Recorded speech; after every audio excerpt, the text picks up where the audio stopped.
Come in. Welcome. I'm E.G. Marshall. Welcome to the world of your own terrifying imagination. There are people who suddenly find themselves tortured and taunted by a fragile wisp of a memory. It's intangible and veiled, and it hovers uncertainly somewhere around the hazy borders of the conscious mind. It's a memory of something they may have said, or something they think they did. Exactly what it was has been long forgotten. But now, it must be paid for. And the price? Life itself.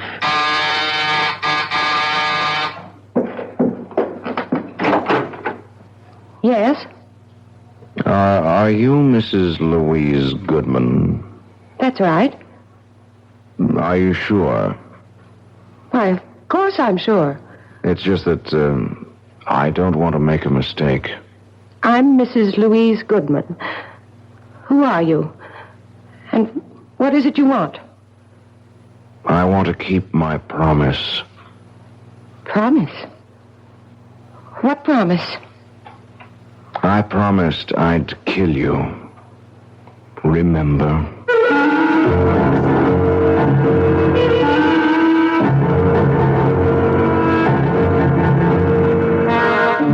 Our mystery drama, A Little Night Murder, was written especially for the Mystery Theater by Sam Dan and stars Tony Roberts.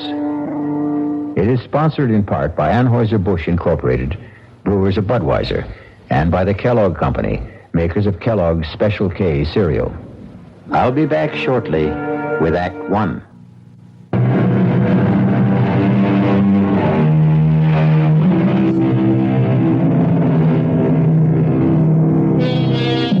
Downtown at night, the city is a deserted place. The lofty office buildings, those gleaming towers of glass and steel, stand quiet, empty and foreboding, like ancient temples. And like the ancient temples, they also have their priestesses. These are the ladies who enter at night with mops and brooms and vacuum cleaners to clear away the debris of the day's worship and purify the offices for tomorrow's rituals. We are concerned now with one of these, a sturdy, middle-aged woman named Mary Margaret Cannon. Steady, hardworking, no nonsense. But on this Friday evening, something seems amiss. Mary Margaret is pale. She's nervous. And every now and then she stops working and just listens. Someone there? Oh.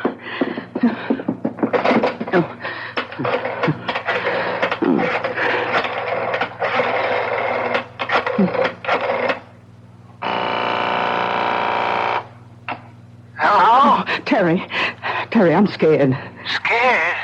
You? What did you be scared of? I don't know. It's these murders. Murders? These women who've been getting killed. Then I'll come and stay with you if you want. Oh, please. I'm so nervous, so jumpy. I'm so scared. Yeah, but why? I just don't know. Terry. Yes? I hear someone coming. Are you sure? I hear someone. Terry. I'll hang up and call the police. Oh, no, don't. It's just the guard. Yeah, you see?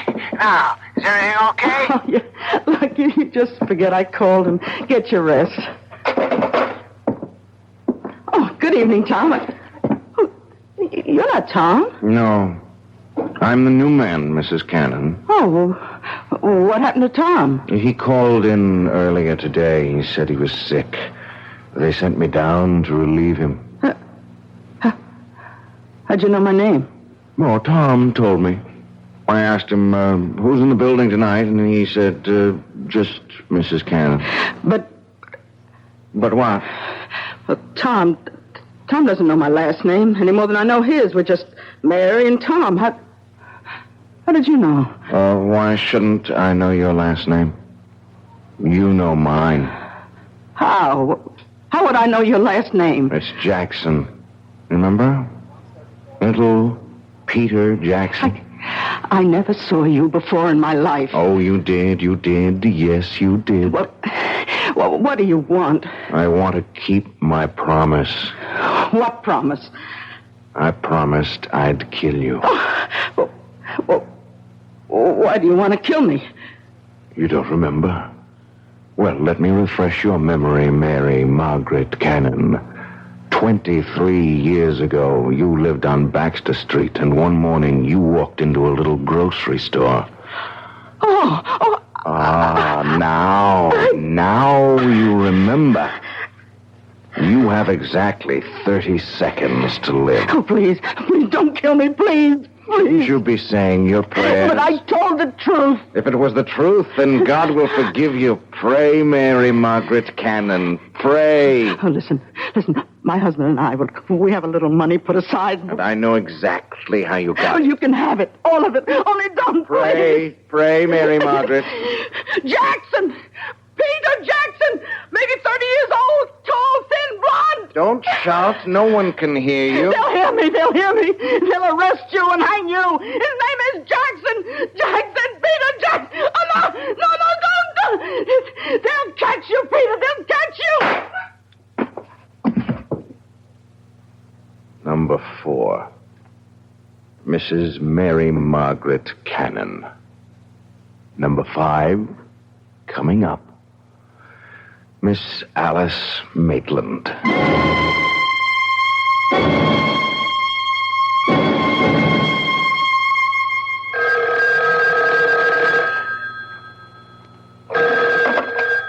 Captain Blake. Yes, Commissioner. Commissioner, I understand you... Listen, if you think somebody else can run it better, then get somebody else. I agree, sir. Yes, sir. No need for any of us to blow his stack. Absolutely, sir. Yes, I'll keep you informed. Wow, you got a pretty good one here. Is this your first mad killer assignment, Lou? Yeah, I guess so, Captain. Mad killers, mad bombers, mad stranglers, you name it.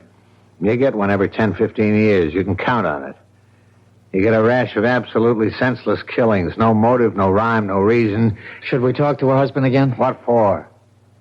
All he's going to tell us is what a great lady she was and how neither of them ever had any enemies. Captain Blake, suppose it isn't a mad killer. 4 murders in 11 days. Number 1, Mrs. Martha Denson, shot while parking her car late at night. Number 2, Mrs. Janet Drew, shot in her backyard. Number 3, Mrs. Louise Goodman, shot in her apartment. Number 4, this cleaning lady, shot while at work. Well, could there be a connection? Do they have something in common? There's no pattern. None of them knew each other as far as we can make out, or even had anything in common. Yeah, that we know of. It's the toughest situation in our business. A mad killer.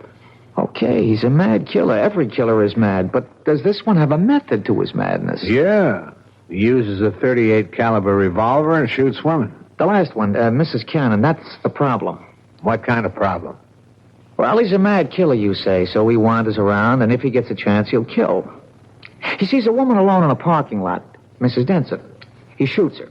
He sees Mrs. Drew in her backyard. He shoots her. He sees Mrs. Goodman alone in her apartment. He shoots her. Okay, how do you account for Mrs. Cannon? You're dealing with a madman, Lou. You can't account for anything he does. All right, 3 women are targets of opportunity. They happened along, or he happened along, and that was it. But he went out of his way to kill Mrs. Cannon. Look, he had to slug the night watchman. He had to take the elevator up 12 stories to find her. It means he wasn't just out to kill any woman. He wanted that woman. Why? That's good thinking, Lou. And if this were almost any other kind of case... Blake. What? Oh, no. Not another one. Okay, all right. Send her in. Did they tell you about nuts while you were getting your college degree? This one coming in sounds like a 14-carat nut to me. Captain Blake? Yes, I'm Captain Blake. This Detective Parker. How do you do? Huh? I'm Miss Maitland, Alice Maitland. I own a bookshop on 3rd Street, and... Well, it's about the murders. Do you know anything about the murders, Miss Maitland? I know who's going to be killed next. You do? Who? Me. Why do you say that? I have a premonition.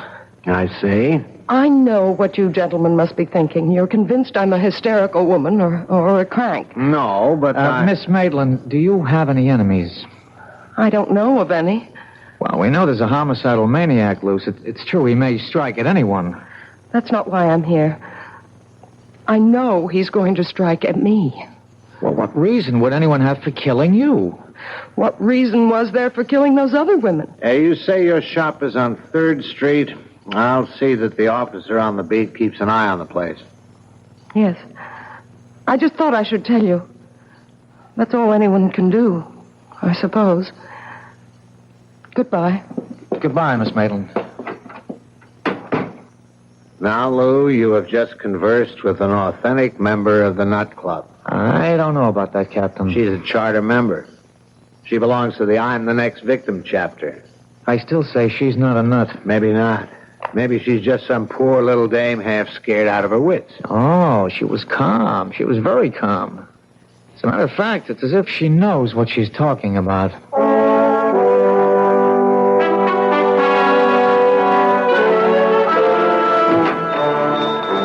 May I help you? Oh. Hello. Remember me? Yes. You're one of the detectives I spoke with. Yeah, Lou Parker. Tell me why you came to police headquarters with a story that, well, rationally, it doesn't make sense. You said as much yourself. You felt that you had made yourself seem somewhat ridiculous. But now, well, forget all that. I'm willing to assume that your story is true, that you really are next on the list. Then you do believe me? I'm willing to accept what you say, but you have to help me. Does anyone have a motive for wanting to kill you? No.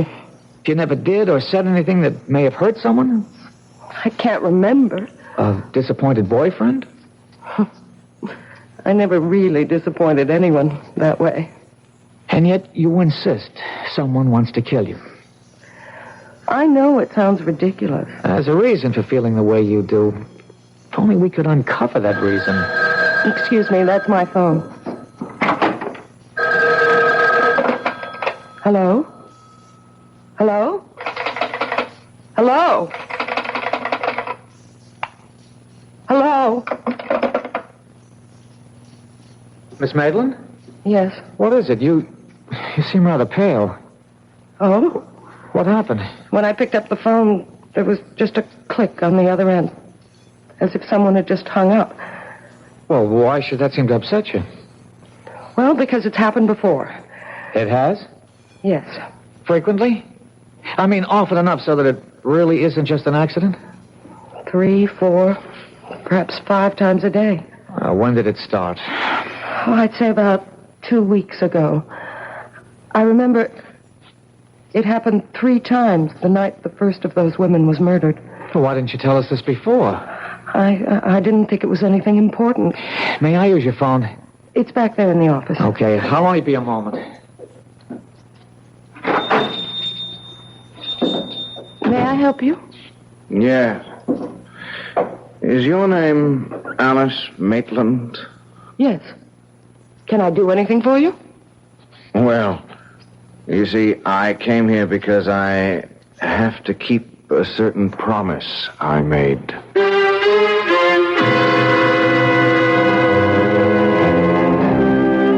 Say what you will about this young man. He has at least one redeeming feature. His word seems to be as good as his bond. But will he be able to keep this particular promise? This problem will be our primary concern when we return shortly with Act 2.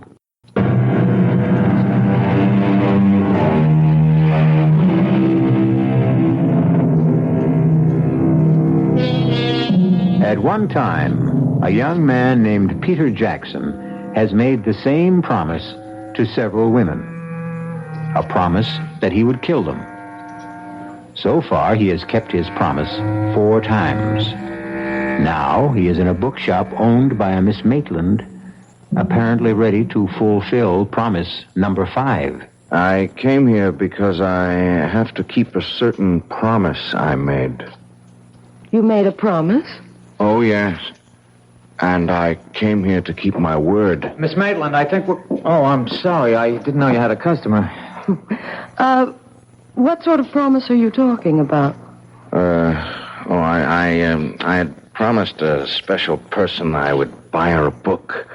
And I came in here to... Any particular type of book? Yeah. Yes, a good murder mystery. Oh, well, we have the latest Jonathan Merriweather novel. No, I don't dig him. Nothing happens. You got anything by Mike Stilson?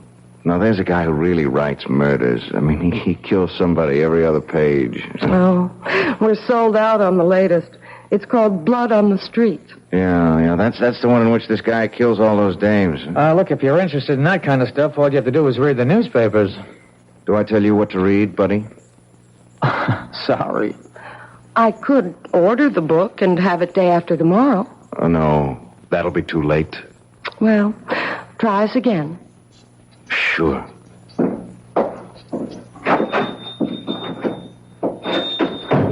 Well, there's a guy with gruesome tastes. Well, takes all kinds. Hey, you know, he's a great Mike Stilson fan, and he thinks nobody knows it. Who? My boss, Captain Blake. You're kidding. Hey, this is the very first time I've ever seen you smile. Oh, I smile a lot. It's just recently. I told Captain Blake about the calls. And? Well, you never know. He just grunted and said, I'll stay with it. What time do you close? Just about now. I'll take you home. I live in this building, 2 flights up. Well, how about some dinner? Oh, you don't have to. You asked for police protection. Is that the reason? Line of duty? Well, yes and no. I'd like to. Except that, well, it's the end of the month and I'm swamped with paperwork. Well, this neighborhood seems safe enough. It's busy. And that diner across the street stays open all night. Look, keep this card handy at all times. It's got a special phone number. Now use it. Anytime you're disturbed by anything at all, no matter how slight or trivial, don't feel embarrassed. Just get on the phone.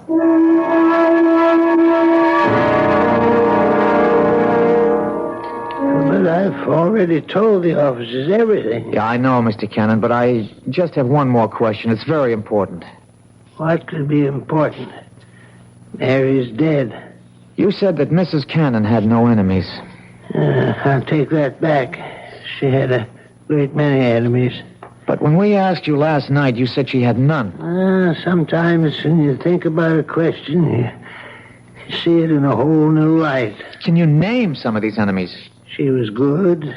She was honest. I'm sure she was, but just tell me this. During the past 10 days or so, would the phone ring and then go dead as soon as you picked it up? Yeah, now that you mention it, yeah, it happened. Often? At least 2, 3, maybe 4 times a day. I see. Is the name Alice Maitland familiar? Alice Maitland. Think. Alice Maitland. You know, there is something familiar about it. The Alice Maitland. Think of the type person with whom you could associate that name. Now, would she be a movie star, a librarian, a teacher, a woman who might own a bookstore? No, none of those. I think of a little girl. A little girl named Alice Maitland. Did she live in the neighborhood? You know, these past couple of years, my memory, it just comes and goes. Right now, it's gone. Well, if ever you remember why and how you know Alice Maitland, call the number on this card.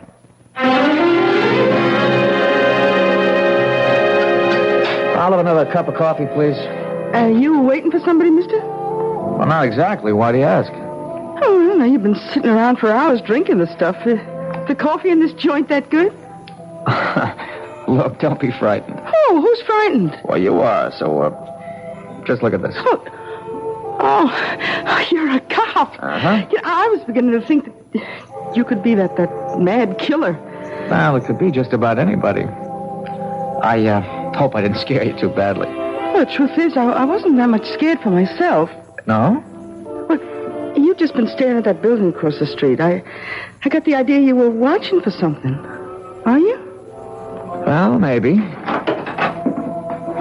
Could I have change for the telephone, please? Thank you.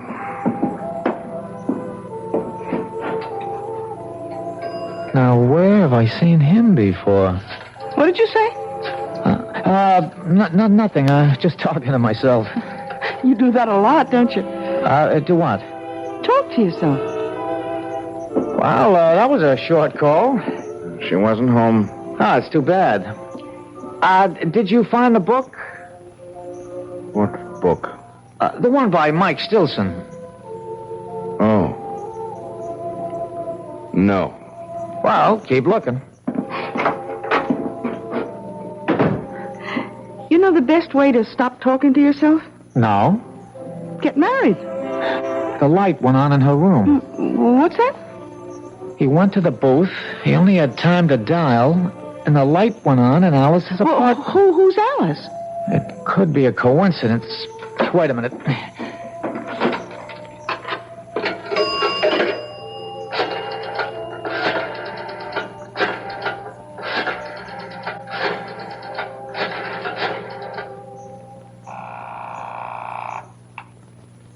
Hello? Alice, it's Lou Parker. Did I wake you? No. I'm up. Did your phone ring just a minute ago? Did it ring? Well, I don't know. What do you mean you don't know? Well, I'd fallen asleep, and, well, I must have been having a bad dream. I think I heard the phone, but it could have been in the dream. Anyhow, I did wake up suddenly, and I turned on the light, but I didn't hear the phone ringing anymore. Could it have been the ringing of the phone that woke you? I don't know. Did I hear it ring, or did I dream it was ringing? Why do you ask? Well, I'm just checking. Anyhow, I'm glad you're okay. I'll see you tomorrow. Good night. Oh, that was a short phone call, too. Yeah. How is she? Who? Your girl. How do you know I called my girl? I told you I read character. Do you also read the future? Like an open book. Well, I sure hope so.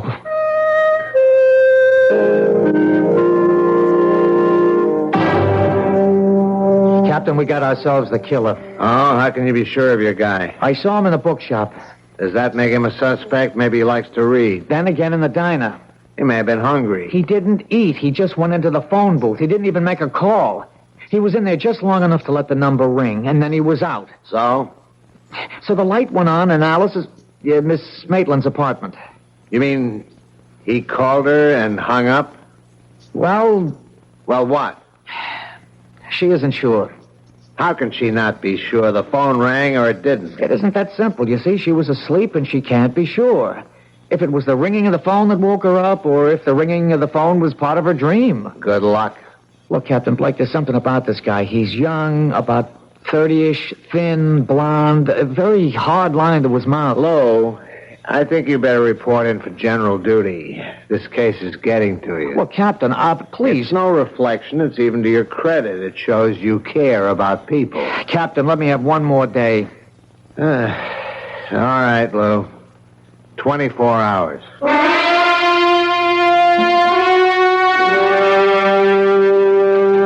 I'm sorry I've caused you so much embarrassment, Lou. That's all right.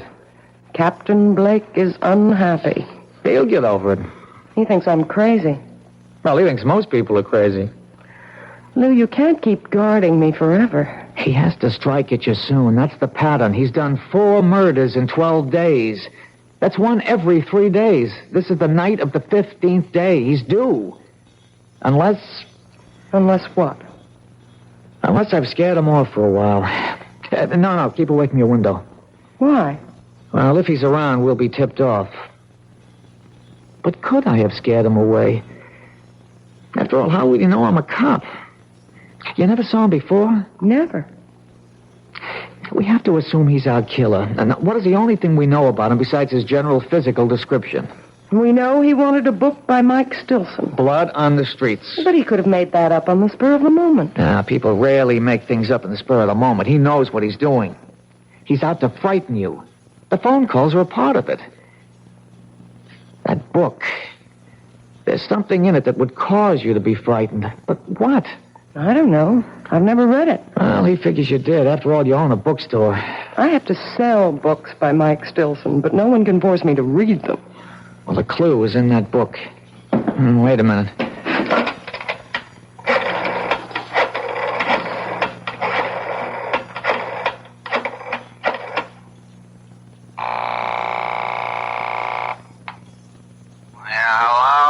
Captain Blake, it's Lou Parker. Do you know it's 2 a.m? Yes, sir, but I'm calling in the line of duty.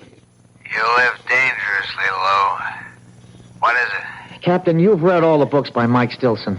What? Don't deny it, sir. It's a known fact throughout the department. You mean you woke me up at 2 a.m. just to ask? Line of duty, sir. If I read those books, it's only because I get a good laugh at how unrealistic they are. Captain, what's the story of Blood on the Streets? Lou, I hope your patrolman's uniform still fits. I'll be able to prove this is the line of duty. Yeah, Alice, pick up in your extension. Well, in a nutshell, a bunch of spoiled, rotten rich kids are kind of high. They're joyriding in this sports car, and they run down and kill this harmless old gent. The harmless old gent has a son. The son comes back from Vietnam. He swears he'll have revenge, so he shoots the joyriders one by one. That's it? That's it. And it better be line of duty. Well, Alice? No. I was never involved in anything like that. Does it remind you of something that might be similar? No. But it has to. Think. I hope you don't mind if I answer your phone. Hello? Detective? Yes. He's here. You know, Blondie. He's sitting at the counter. He's having a ham sandwich and a glass of milk. Thanks. Look, he can't see me, but I can see him. Oh, he's headed for the phone booth. Oh, good work. We better hang up. What is it, Lou? Well, right now, right here and now, we're going to find out. If that telephone should ring...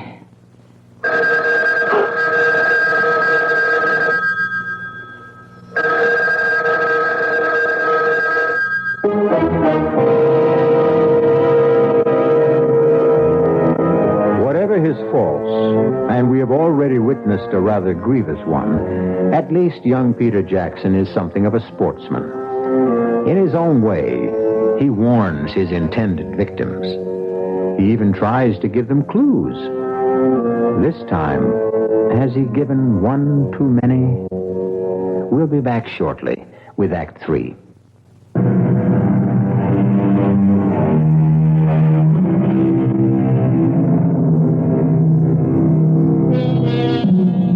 What would our civilization be without the telephone? Imagine your life without it. And the way the telephone works, it requires two people to complete a call. However, some of the most eloquent conversations can be carried on when there's no one at the other end, as you shall hear. Answer it, Alice. Answer it. Hello? He hung up. Now I've got him. Where are you going? You stay here.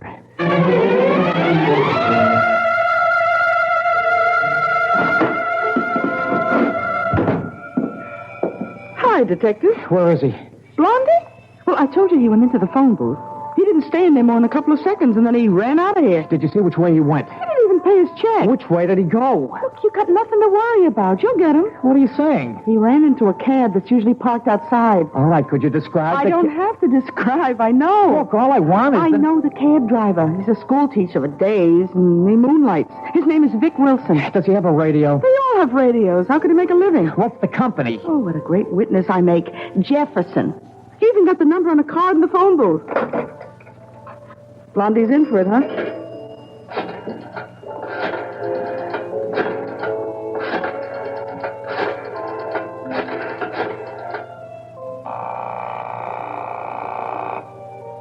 Jefferson cabs? This is a police call. You have a driver, Vic Wilson. He's on a job right now. The minute he checks in, have him report back to the diner at 3rd Street, to Detective Parker.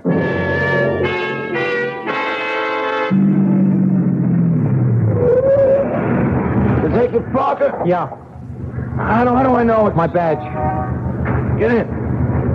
You can't be too careful. That maniac's running around loose. Where'd you take your last fare?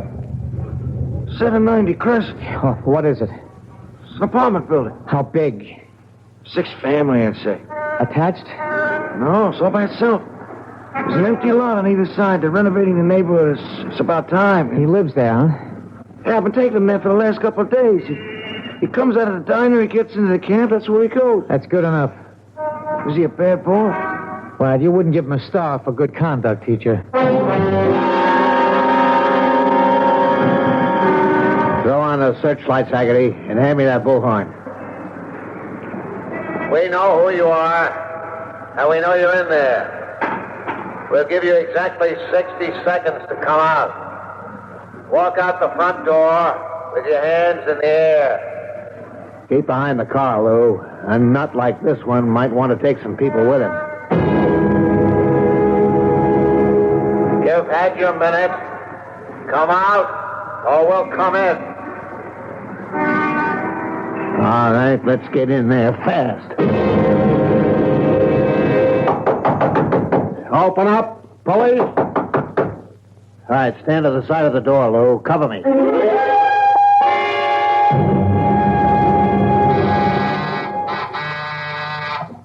Who is it? It's me, Lou.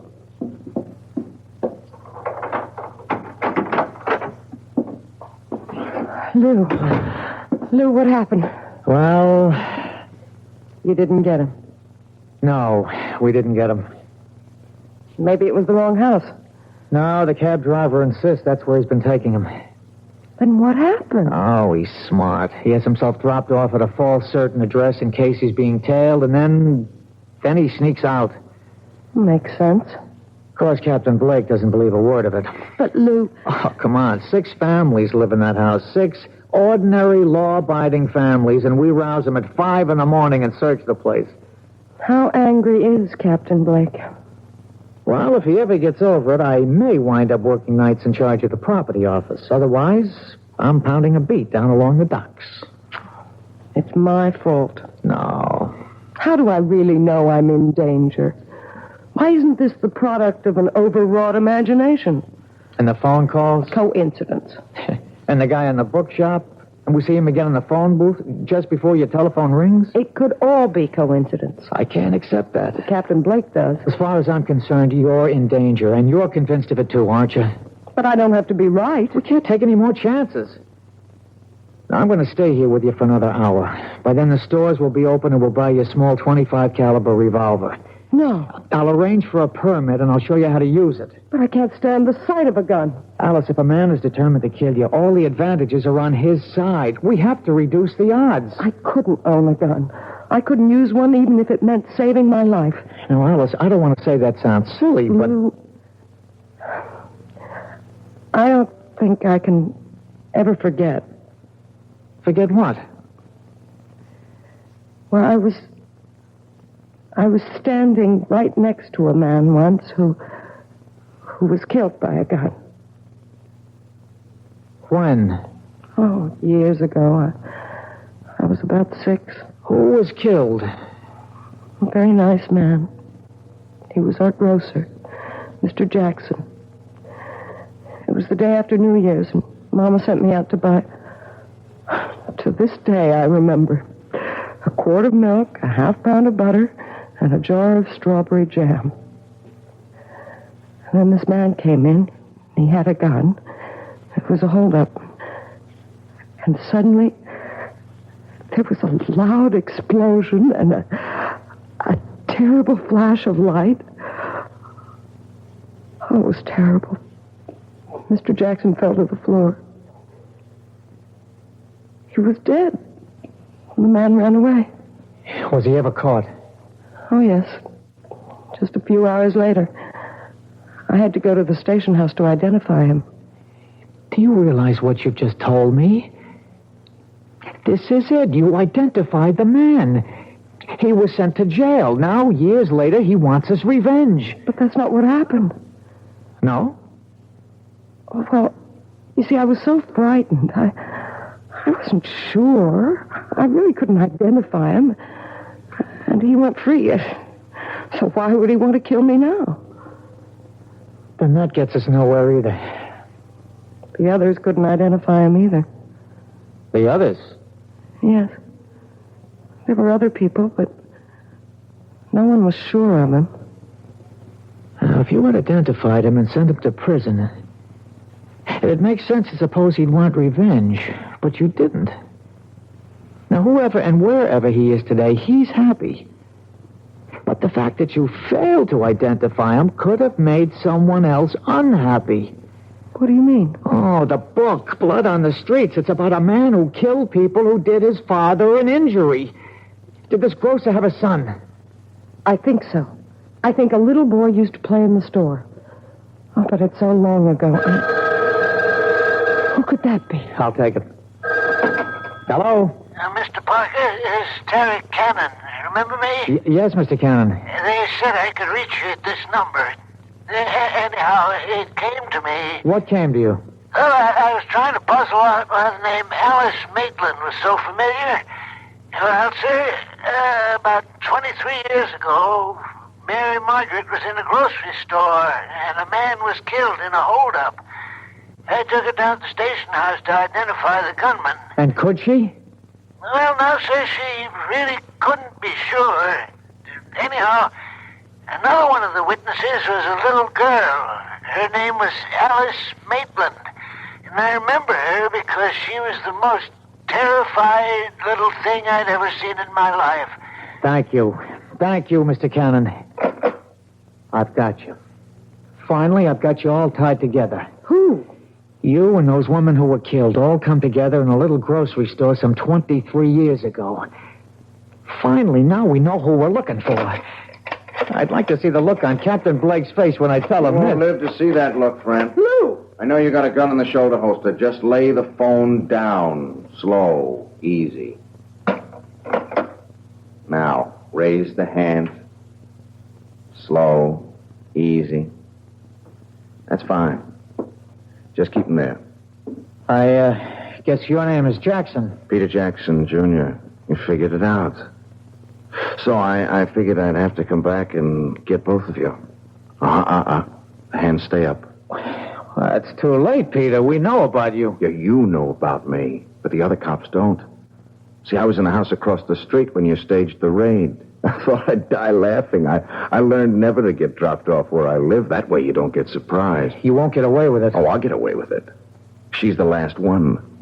I'm sorry about you, but I'll walk out of here. And who knew it was me? But why her? She was just a kid. She lied. But I didn't know. I really didn't know. Yeah, that's what they all said, but they were lying. They were bought off. All of you were bought off. Come on, Peter, talk sense. My father is murdered, and the law lets a killer go free, and you want me to talk sense?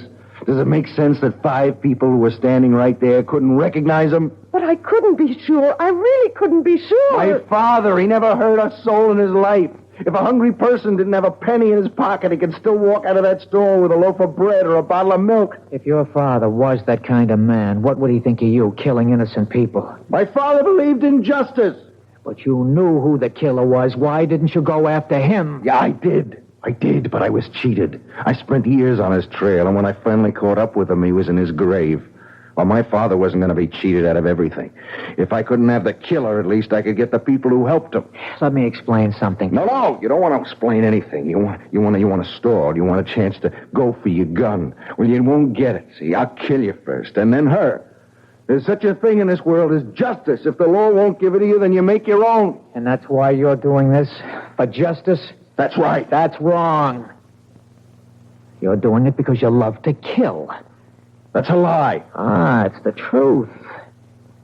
Look at yourself. Look at how you're enjoying this. I'm doing what has to be done. You killed those 4 women and you enjoyed it. You have 30 seconds to live. Say your prayers. How long do you think you have to live?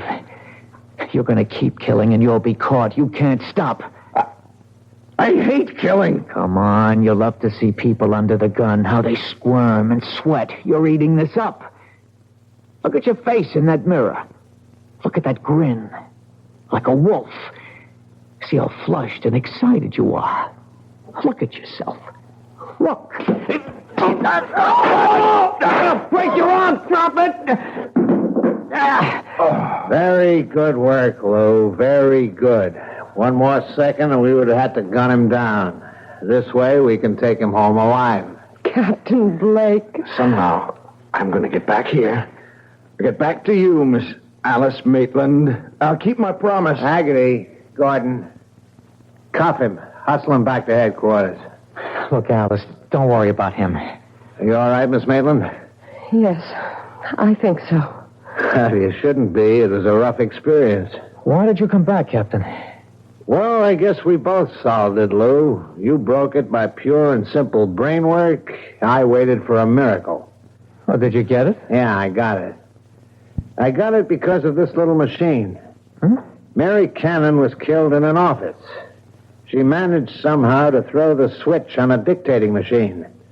A secretary came into work this morning, and she heard Peter Jackson, and she didn't stop running till she got to my desk. Listen. His name is Jackson. Peter Jackson. They'll catch you, Peter. They'll catch you. Number 4, Mrs. Mary Margaret Cannon. Number 5, coming up, Miss Alice Maitland. You see, Lou? There's your whole story.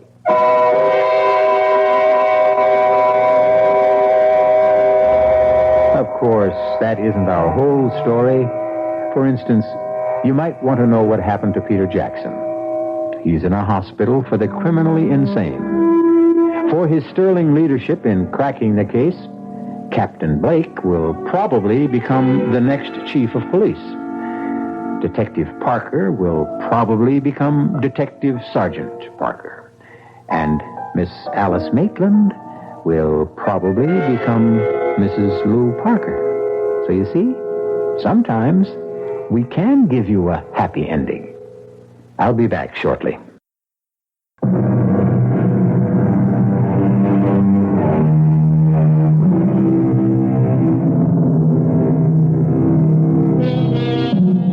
The story you have just heard was concerned with the most precious concept the human race has ever created, justice.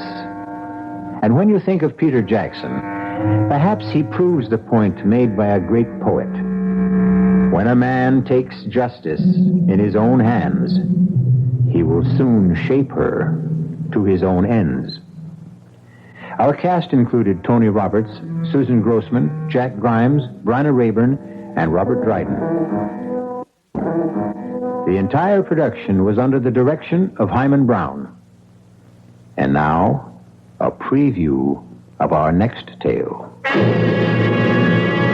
How has life gone with you all these years? Oh, as all lives go, I suppose. Has been the good, the bad, indifferent. Yes, well, mine has been mostly bad. I've prospered. My importing business in Baton Rouge. Ruination, that's been my lot, my fate. The fate of the House of Usher. Well, if you are financially in need... No. I speak of another kind of ruination.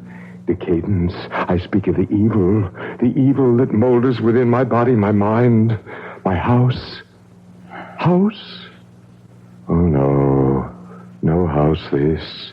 A tomb that houses the living dead. You are ill. Yes, I lied. I am ill with fear. This is E.G. Marshall inviting you to return to our Mystery Theater for another adventure in the macabre. Until next time, pleasant dreams.